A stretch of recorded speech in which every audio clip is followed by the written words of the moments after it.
opnieuw, iedereen. En zoals u op het bord ziet, 1 Korinthe hoofdstuk 9, de eerste 15 versen. Dat is mijn tekst voor vanmorgen.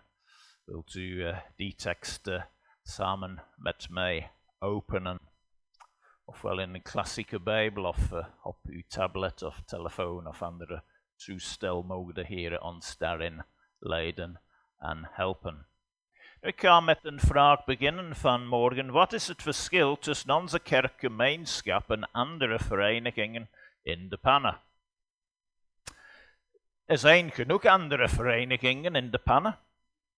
Als u op de website van Stad de Panne kijkt, vindt u een lijst van verenigingen die genoteerd staan als culturele verenigingen. Onze kerk staat ook op die lijst. Een aantal voorbeelden. Ik was aan het kijken onlangs. Ik vond Club 50. En wat is Club 50? Wel, dat is een vereniging van mensen die geboren werden in de Panne en nog steeds in de Panne wonen. Geboren in het jaar 1950. Maar gesticht, de vereniging werd gesticht in 2000. En ze organiseren verschillende activiteiten voor hen. Of nog een andere vereniging in de Panne, de Davidsfonds, de Panne Addingkerke. Dat is iets ouder, gesticht in 1933. Geeft culturele lezingen en verschillende activiteiten. Ook houdt zich bezig met het verdelen van boeken om het lezen aan te moedigen. Of nog een voorbeeld, nog ouder. Gezinsbond de Panne, gesticht in 1925. Het verdedigt de belangen van alle mogelijke vormen van het gezin. Dat is maar 3 voorbeelden van die lijst. Maar wat is dan het verschil tussen onze kerkgemeenschap en een andere vereniging? Wel, het verschil ligt hierin. Wij bestaan gedeeltelijk ten gunste van onze niet-leden. Wat is onze hoofdreden om hier te zijn vanmorgen? Om de Heere Jezus Christus groot te maken. Nu is de Heere Jezus Christus op onze ledenlijst. Als we dat gaan bekijken in voorbereiding op onze jaarlijkse vergadering, het antwoord eigenlijk is niet. Nee. Maar we willen hem verhogen en verheerlijken en groot maken. Natuurlijk, wij bestaan gedeeltelijk voor onze leden. Steun, troost, hulp te geven, opbouw in het geloofsleven, voor gebed enzovoort. Maar we bestaan ook om het evangelie te delen met onze niet-leden. Dus wij hebben een focus buiten onze vereniging. Terwijl andere verenigingen bestaan ten gunste of ten dienst van hun eigen leden. Dat is het verschil.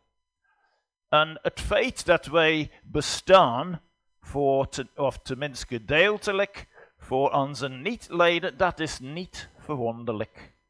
Wij aanbidden iemand die zijn leven gaf om anderen te redden. Iemand die zichzelf volledig opgeofferd heeft. En een tekst van morgen 1 Korinthe 9 en de eerste 15 versen. Wel, de titel van de boodschap is zelfopoffering. Zelfopoffering.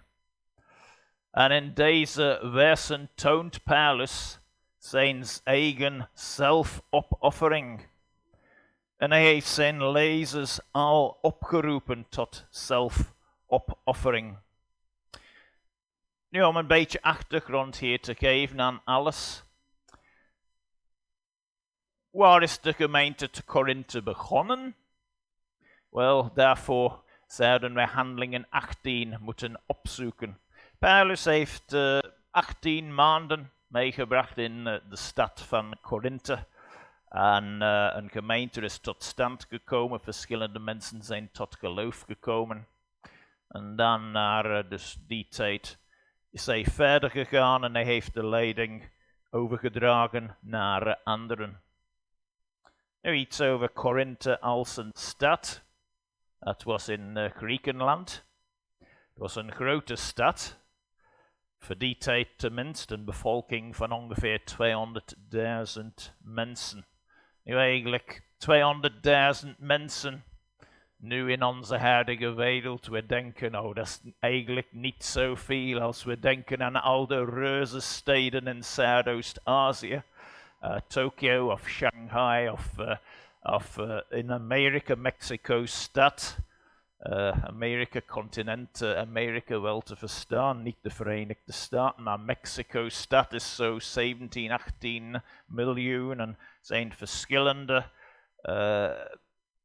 steden in de wereld rondom diezelfde bevolking. Maar voor die tijd, 200.000 mensen, dat was een redelijk grote stad. Het was de 5e grootste stad misschien in het Romeinse Rijk.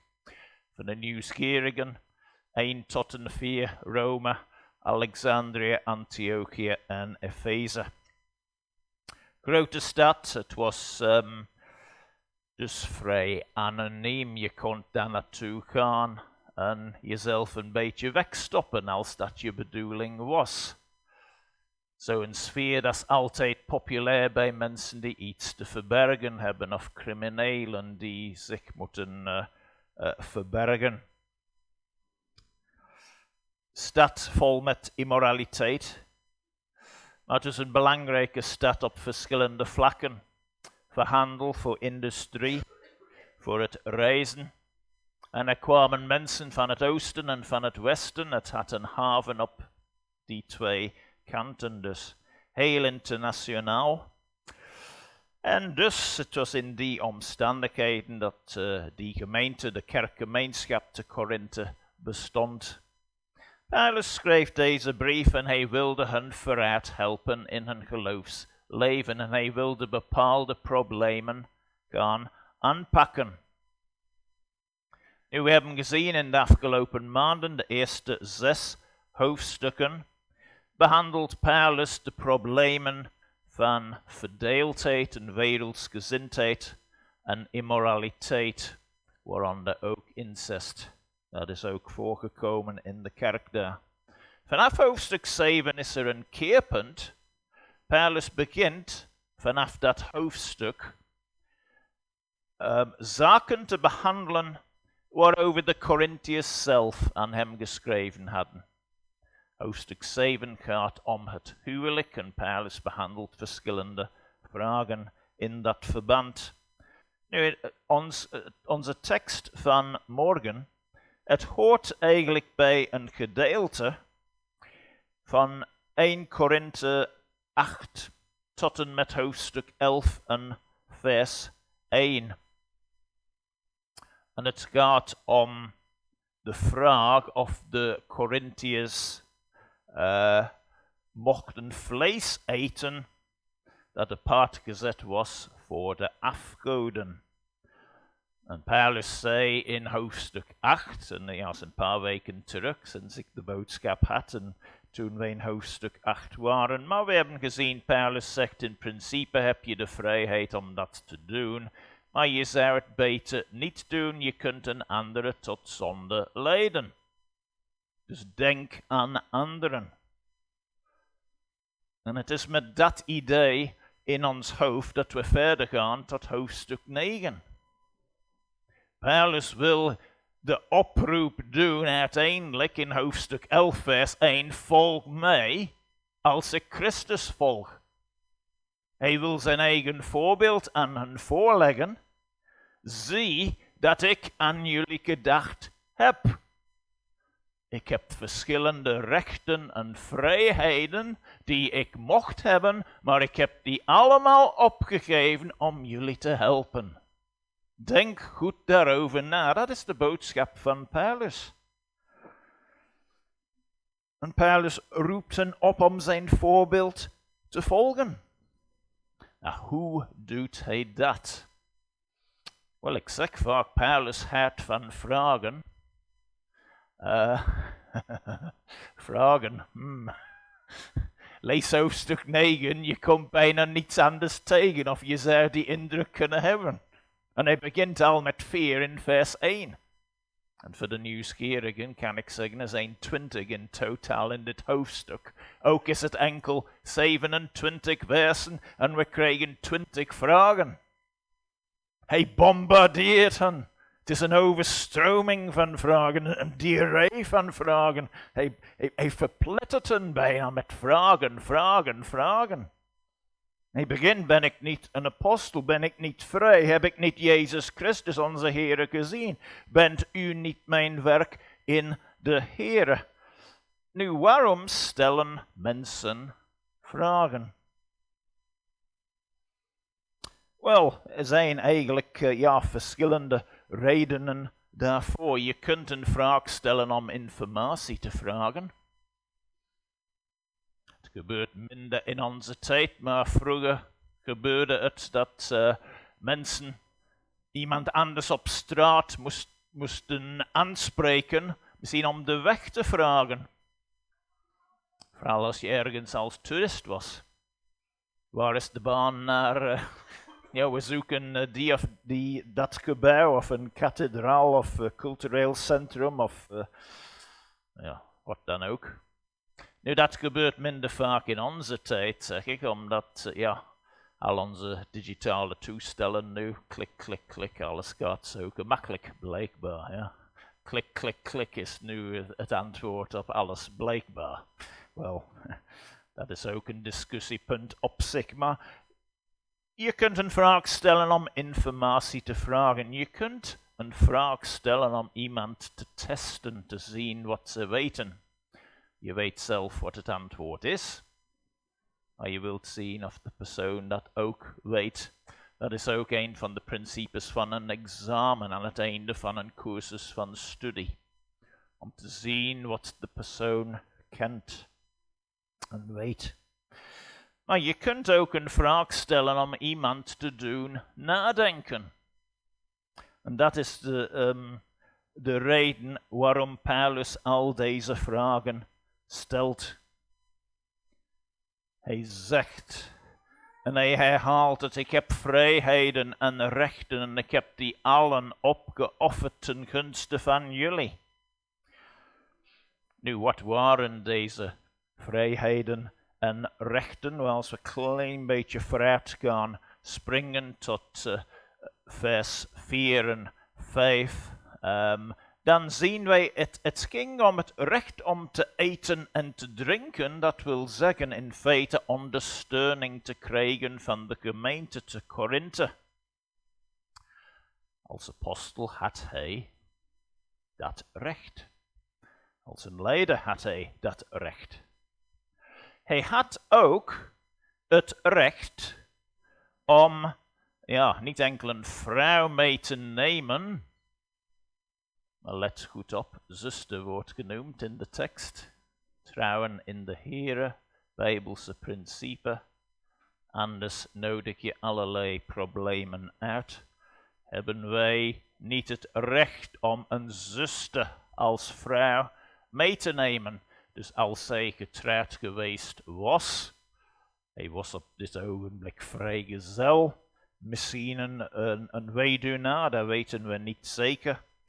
Maar hij zegt, hij zou ook het recht hebben om steun voor zijn vrouw te krijgen. En hij geeft uitgebreide bewijs eerst van deze rechten. Hij heeft die allemaal opgeofferd, maar hij heeft die rechten in principe wel. En hij wijst hier op het volgende. Misschien moet ik eerst bij wijze een beetje van inleiding zeggen, er waren ook mensen onder de Korintiërs die zijn apostelschap en zijn ganse bediening in vraag stelden. Daarom bij de eerste 3 versen, de inleiding, voelt hij zich genoodzaakt om zijn apostelschap te bewijzen. Zijn oprechtheid, de vrucht van zijn bediening. Daarom al die vragen in vers 1. Ben ik niet een apostel? Ben ik niet vrij? Heb ik niet Jezus Christus onze Heere gezien? Bent u niet mijn werk in de Heere? Hij had die gemeente trouwens te Korinthe gesticht. Rondom het jaar 53 of zo. In die periode. En hij gaat verder in vers 2. Als ik voor anderen geen apostel ben, dan ben ik het toch wel voor u. Want u bent het zegel van mijn apostelschap in de Heere. De zegel, het bewijs dat de Heere zijn bediening gezegend had. Dat hij vrucht was. Een vrucht van het werk, dat is altijd een bewijs van de zegen van de Heere op de bediening van iemand. Ik had het net over broeder Tim Keller, nu bij de Heere, zoals de apostel Paulus. Had enorm veel vrucht van zijn werk, begonnen in 1989 in een kleine huiskamer in New York.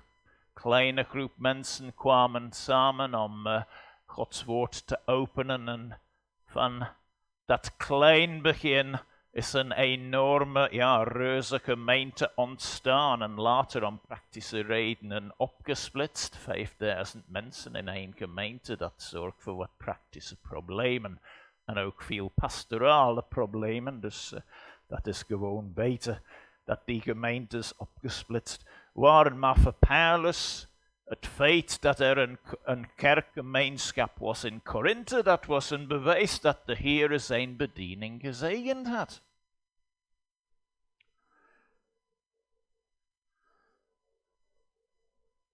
En al die vragen die hij stelt, wel in vers 3 geeft hij de reden. Dit is mijn verdediging tegenover hen die mij beoordelen. Die mij willen aanvallen, die mij willen gewoon afschrijven als het ware. Het lijkt ongelooflijk voor ons als wij terugkijken in de geschiedenis. Maar de realiteit is, we zien het in de Bijbel, de Heere Jezus Christus, hij was in deze wereld absoluut niet welkom. En wie van zijn profeten en wie van zijn apostelen en wie van zijn volgelingen waren wel welkom in deze wereld? Wel, ze hadden allemaal te maken met weerstand, met oppositie. Zware vervolging of subtiele vervaring, welke soort dan ook. Wij kunnen weerstand verwachten in deze wereld.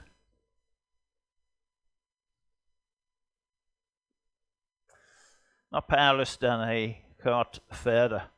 Vers 4, hij wil uitgebreid bewijs geven van zijn rechten. Rechten die hij opgegeven heeft. Dat herhaal ik opnieuw.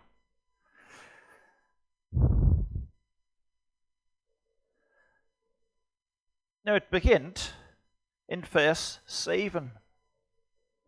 Hij wijst op het volgende, het principe dat de arbeider zijn loon waard is. En, jawel, meer vragen, ja. Wie dient ooit in het leger en betaalt zijn eigen soldij? Wie plant een wijngaard en eet niet van zijn vrucht? Of wie weet een kudde en voedt zich niet met de melk van de kudde? Nu, hij spreekt hier over een soldaat, een boer en een herder. Gewoon 3 werkende mensen, zeg maar. En zijn punt is, voor hun werk worden ze betaald. Zij moeten leven. Zij moeten eten en drinken. Soldaat, ja, we hebben in deze gemeente verschillende soldaten in ons midden gehad in de loop van de jaren. We hebben nu broeder Karel. In het verleden weet ik, ja, zuster Mieke Stevens en ook jaren geleden broeder Philip Michom en broeder Gilbert Populaire. Nou, het werk wat zij deed in het Belgische leger, ik denk niet dat het vrijwilligerswerk was. dat was hun beroep. Ze werden voor betaald. Dus het punt wat Paulus maakt hier, wie dient ooit in het leger, in het Romeinse leger, bedoelde hij in dit verband?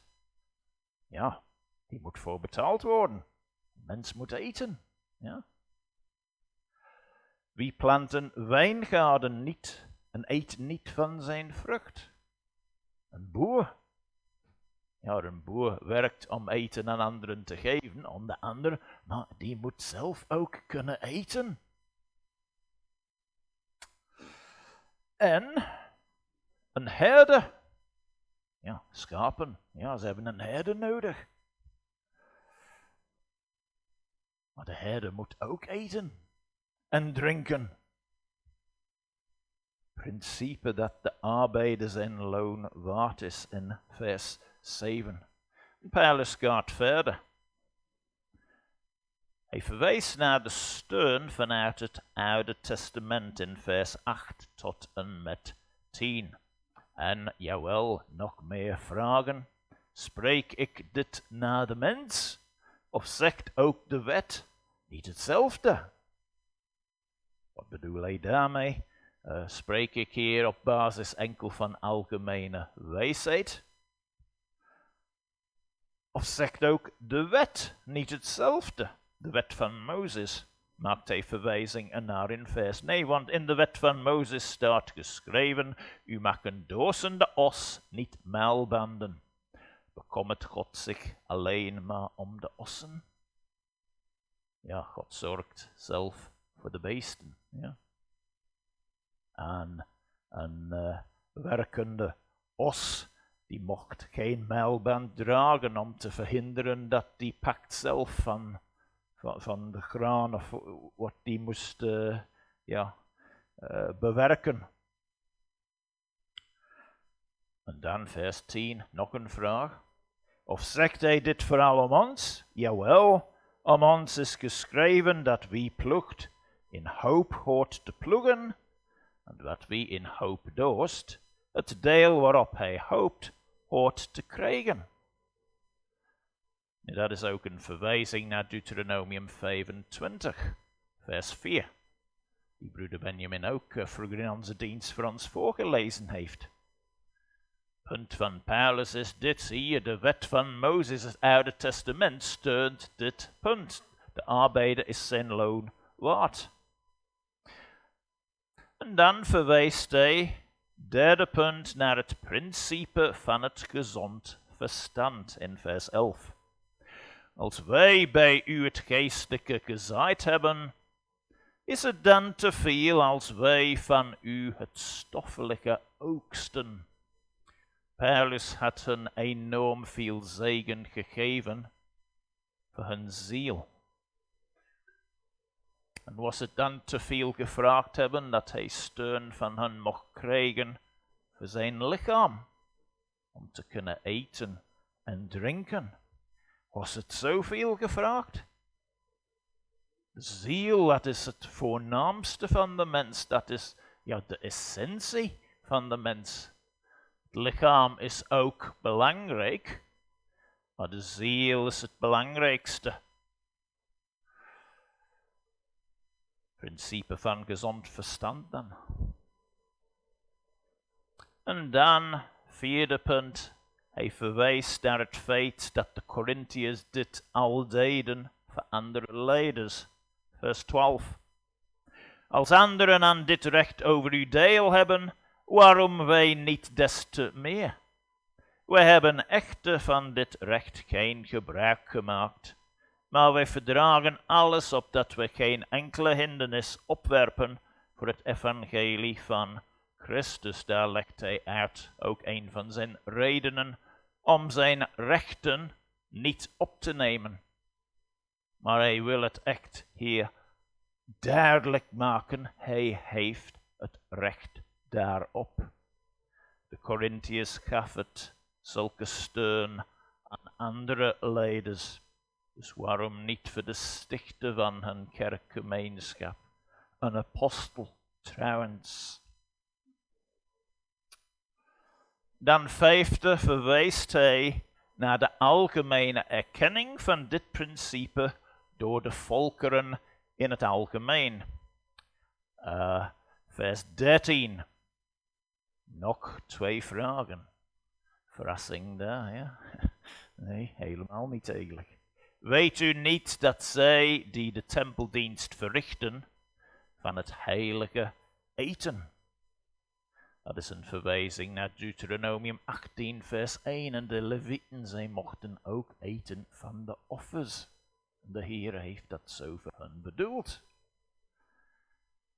En dat zij die steeds bij het altaar verkeren, een deel ontvangen van de offers van het altaar. Nu, dit was ook een algemene principe onder de volkeren in het algemeen, niet enkel voor de Joden dus. Diegenen die werkten in de tempel, zij mochten ook daarvan pakken, van de offers. Zij moesten ook eten, zij moesten ook leven. Logisch. Dan in vers 14 verwijst hij naar de woorden van onze Heere Jezus Christus. Zo heeft de Heere ook met het oog op hen die het evangelie verkondigen opgedragen dat ze van het evangelie leven. Matthäus 10 vers 10, de arbeider is zijn loon waard. Lucas 10 vers 8, ook een citatie van dezelfde woorden vanuit de mond van onze Heere. Dit is gewoon de wil van de Heere. Paulus had recht daarop, dat is zijn punt. Leiders van kerken, ze hebben eigenlijk recht op steun van hun kerken. Dat is gewoon een feit. En het is, ja, eigenlijk laat ons eerlijk toegeven, overal in Vlaanderen, ik weet niet zoveel over de kerken in Wallonië, maar wat is een van de grote zwakke punten van de evangelische kerken in Vlaanderen alleszins? Hoeveel van hen hebben een voltijdse medewerker? Voltijds, ja, maakt niet uit wat je hem noemt, arts, voorganger, herder, leider. Iemand die zich volledig 60 of 70 uren in de week kan zich inzetten om diep te bestuderen in Gods woord. Om voldoende tijd te hebben voor al de voorbereiding die noodzakelijk is. Om verschillende mensen op te zoeken met allerlei pastorale problemen. En het moderne leven is zo ingewikkeld. De digitale wereld heeft het nog ingewikkelder gemaakt. Mensen zitten met vragen. Ze hebben hulp en begeleiding nodig. Maar leiders moeten ook tijd hebben om dat te kunnen uitvoeren. En ik zeg het ook eerlijk toe, ja, ik doe mijn best om jullie te bedienen. Maar ik wist al 11 jaren geleden, toen ik hier kwam naar de Panne, ja, het gaat geen succes worden. Wat kan ik steken voor evangeliewerk? 20, 25 uur in de week maximum. Ik ga nooit een kerk opbouwen op die wijze. Nooit. En ja, ik kijk ook een beetje met jaloezie van mijn collega's in mijn zendingsgenootschap. En zij kunnen zich wel voltijds inzetten. 60, 70 uur in de week. En zij ervaren prachtige groei in hun kerken. Maar ja, dat is wat het is. Het is gewoon de realiteit. Niet enkel in de kerk. In bedrijven, in gezondheidszorg, in onderwijs, noem welke beroep dan ook. Je gaat nergens raken enkel met part-time medewerkers. Een bedrijf dat volledig uit part-time medewerkers bestaat. Je gaat misschien een beetje vooruit, maar het zal daar blijven, een beetje. Ja, dat is wat het is. Het is noodzakelijk dat er veel meer voltijdse medewerkers zijn. Ik zeg het ook een pleidooi van het hart. Ik hoop en ik bid van ganse hart dat mijn opvolger over x aantal jaren, dat hij ook veel meer financieel steun van jullie mag krijgen dan wat ik gekregen heb. Het gaat niet om het geld, het gaat om het evangeliewerk. Zielen die verloren gaan, zielen die over de Heere Jezus moeten horen. En het gaat nooit gebeuren als ik vastzit achter mijn computer bezig met vertalingen. Ja, oké, dat werk heeft zijn belang en ik leef daarvan. Maar dat gaat het evangelie niet vooruit duwen. En nu terug tot de woorden hier van Paulus. Deze verwijzing naar de woorden van de Heer. Het is zijn wil, zijn verlangen. Maar Paulus heeft deze rechten niet opgenomen. En hij doet dat om 2 redenen. Hij legt het hier uit. Hij moest zijn oprechtheid bewijzen. Dat lezen we in de eerste 3 versen van dit hoofdstuk. Er waren mensen die hem wilden aanvallen. Zijn apostelschap in twijfel stellen. Zijn reactie was, wel, als ik dan steun van andere gemeentes krijg, kan ik mijn werk doen, maar ik krijg niets van de Korintiërs. Ik bied het gratis aan bij een wijze van spreken. En dan zien mensen zijn oprechtheid. Hij deed het niet voor het geld. Dat was absoluut niet zijn motivatie. Zijn motivatie was de glorie, de eer van de Heere Jezus en zijn evangelie. En hij wilde niets leggen in de weg van het evangelie. Dat hebben we net gelezen in vers 12, want wij hebben echt van dit recht geen gebruik gemaakt. Maar wij verdragen alles, omdat wij geen enkele hindernis opwerpen voor het evangelie van Christus.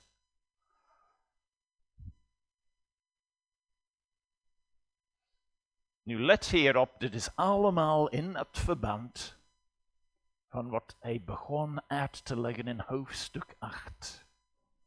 Let op met het omgaan met vlees dat aan afgoden opgeofferd is. Hou rekening met medebroeders en zusters. Doe niet dat een andere broeder of zuster tot zonde kan leiden. En wat zegt Paulus in dit ook? En volg mijn voorbeeld. Ik heb al deze rechten en ik heb daarvan afgestaan om jullie te helpen, om jullie te dienen. Dat was zijn boodschap aan de Korintiërs. Het is steeds in dit verband. In hoofdstuk 10 gaat hij verder met voorbeelden vanuit de geschiedenis van Israël. Ja, dat is voor een andere dag natuurlijk. Maar bij het afronden wil ik even hier ons herinneren. Er is iemand heel speciaal, iemand heel schoon, iemand zo heilig en rein, die zichzelf volledig opgeofferd heeft. En wat is uw reactie daarop? En hij heeft de prijs betaald voor zondaren zoals u en mij. En zijn offer aan het kruis, dat is voldoende om iedereen die ooit geleefd heeft, om te redden. Ik zeg niet dat dat zijn bedoeling was toen hij kwam, maar het is voldoende. En zijn armen zijn steeds open en hij zegt steeds, kom tot mij. Ik zal u rust geven, ik zal u het eeuwig leven geven. Wat is uw reactie daarop? En ik durf hopen en geloven, de meeste van ons hier in deze zaal, we zeggen, de Heere Jezus is mijn redder, mijn Heere, mijn heiland. Wel, dan is de vraag, hoe wilt u verder leven, voor uzelf of voor de Heere? Wilt u iets doen in uw huidige omstandigheden dat telt in zijn koninkrijk? En het maakt niet uit wat uw beroep is of wat uw omstandigheden mogen zijn. Werkt u voor een werkgever? Bent u zelfstandig? Bent u met pensioen? Bent u student? Bent u op school? Bent u huisvrouw? Wat dan ook? U kunt de Heere dienen. En u kunt ook rekening met anderen houden. En dat is noodzakelijk. De Heere heeft altijd het beste voor zijn kinderen. En ook voor de mensheid in het algemeen. Christus heeft vrede en verzoening gebracht. Als u hem wilt volgen, wees dus een vredestichter. Amen. Laat ons bidden.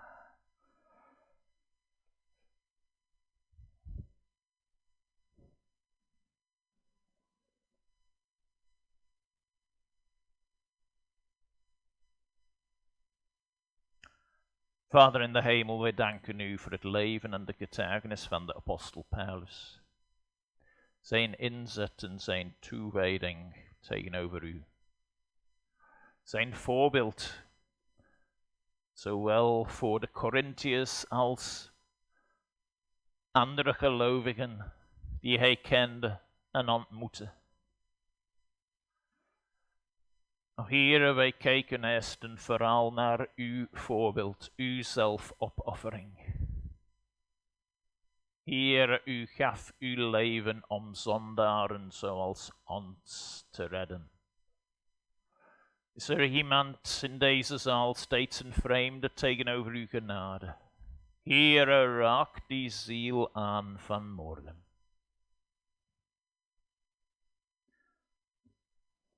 Voor al uw kinderen bidden wij, Heer, geef ons sterkte, genade en kracht, voldoende voor iedere dag om u te volgen, u te dienen en uw naam te verheerlijken.